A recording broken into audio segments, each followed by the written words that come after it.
Bueno, pues parece adecuado hacer este primer comentario de todo lo que está pasando en Europa. No es fácil de entender y la verdad es que hay muchísima información que puede ser altamente confusa. Creo que hay que empezar por entender que los problemas en Europa tienen tres aristas diferentes. Una tiene que ver con el problema que hay con los bancos comerciales europeos, lo cual en sí mismo es un tema. El segundo gran problema tiene que ver con la crisis de deuda soberana que hay en Europa, o sea, la deuda emitida por los gobiernos. Y el tercer problema es la tremenda falta de crecimiento que está habiendo en toda la región. Empezando por el primero, lo que sabemos es que el Fondo Monetario Internacional nos dice que se requiere de capitalizar a los bancos comerciales, esto lo dijo ya hace más de un mes, con algo así como 160.000 millones de dólares antes de fin de año. En mi opinión, esta cifra debe haber crecido ya sustancialmente debido a las bajas tan fuertes que ha habido en los precios de muchos bonos emitidos por diferentes gobiernos. Entonces, ese es un problema en sí mismo. El segundo problema, cuando hablamos de que los países están teniendo problema con la deuda que emiten, tema tiene que ver con la falta de solidez crediticia que tienen estos países. Lo que acaba ocurriendo aquí es que se genera un círculo vicioso que es muy complicado. Y para eso hay que entender a lo que se denomina la sostenibilidad de la deuda. ¿Qué quiere decir esto? Bueno, eso quiere decir, por ejemplo, que en el caso de Estados Unidos, un país que en este momento puede estar emitiendo deuda a 10 años a tasas como del 1.8% o a 30 años a tasas como del 2.8%. Si nosotros comparamos el costo financiero con la tasa a la que crecen, vamos a pensar en aún en un mal año como este, Estados Unidos, vamos a pensar que crece al 1,5%, más inflación, vamos a pensar que la inflación, por decir algo, sea de 2% más. La tasa nominal de crecimiento es 3,5. Comparado esto con la tasa a la que se financian, tienen una producción positiva, digamos. Entonces, en estrictos sentidos, podrían seguirse financiando por mucho tiempo estas tasas y es positivo para la economía porque obtienen más crecimiento de la economía del costo que tiene la deuda misma. Si esto lo comparáramos, por ejemplo, con Italia, Italia está creciendo a niveles de menos del 1% y se está financiando a 10 años a tasas de casi 6%. Si lo vemos en el caso griego, pues es aún mucho más grave porque tienen crecimiento negativo, quizás hasta 7% este año, con costo de la deuda, si es que pudieran emitirla, que andaría por ahí de quizás 70, 80%. Evidentemente esto es absolutamente no sostenible y se requeriría un negocio como narcotráfico, digamos, algo que tenga una rentabilidad brutal para justificar una tasa de financiamiento de este tamaño. En la medida en que el costo del financiamiento europeo siga siendo tan alto, eso acaba matando un poco las posibilidades de recuperación que tienen estos países. Y ahí es donde entra la tercera fase de esta problemática, que es la problemática de falta de crecimiento, porque eso es el otro componente de lo que hablábamos en términos de sostenibilidad de la deuda. Entonces, en ese sentido, la única opción viable que habría en este momento sería que el costo de financiamiento de los países europeos emproblemados, Portugal, Irlanda, Italia, Grecia y España, bajara de tal forma que incrementara la factibilidad de que poco a poco con crecimiento se vaya recuperando estas economías y eso haga que eventualmente esto sea un problema transitorio que se vaya superando. El gran problema aquí es que para poder bajar el costo de deuda de esos países, la única alternativa sería que la garantizara alguien que sí tiene gran credibilidad crediticia en el mundo. El único europeo que en este momento la tendría sería Alemania.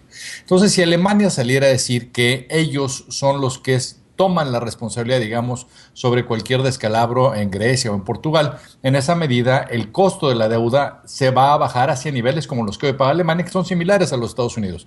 Alemania también podría emitir a 10 años a menos de 2%. Entonces, en ese sentido, lo que se requiere es de que se convenza a Alemania de dar este tipo de garantía y es justo ahí donde están los grandes problemas.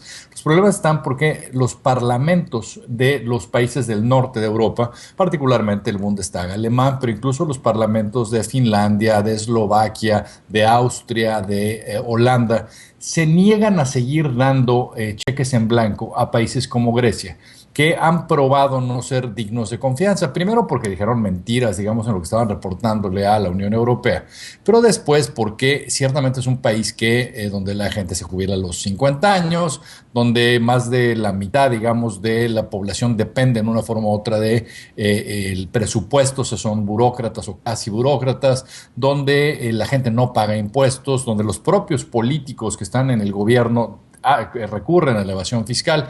Es muy difícil convencer al pueblo alemán de que haga este tipo de rescate cuando en Alemania acaban de subir la edad de retiro a 67 años, los sindicatos estuvieron dispuestos a bajarse los salarios para incrementar su competitividad internacional. O sea, ellos sienten que han hecho mucho sacrificio y que no es justo que rescaten a alguien que no lo ha hecho.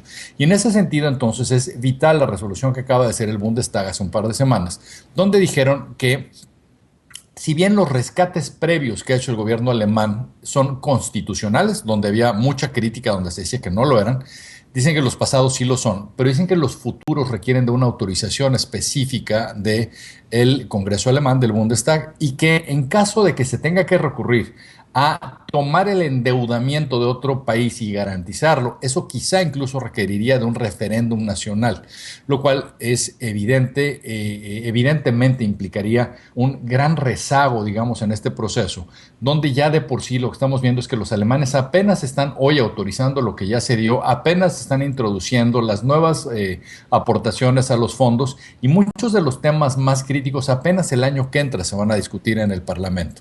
En muchos sentidos, entonces, bueno, y al mismo tiempo, perdón, los parlamentos, por ejemplo, de países como Grecia, apenas están empezando a aprobar los planes de austeridad, porque ciertamente es políticamente muy difícil decirle a la gente que, habiendo ya alto desempleo, habiendo una situación de absoluta contracción económica, que tienen que seguir aumentando el apretón, y esto políticamente se vuelve muy difícil de justificar cuando mucha gente simplemente clama por dejar el euro y regresar al dracma donde estaban, simplemente hacer una devaluación masiva de su propia moneda, y que eso sería preferible al nivel de contracción económica que les exige el norte de Europa.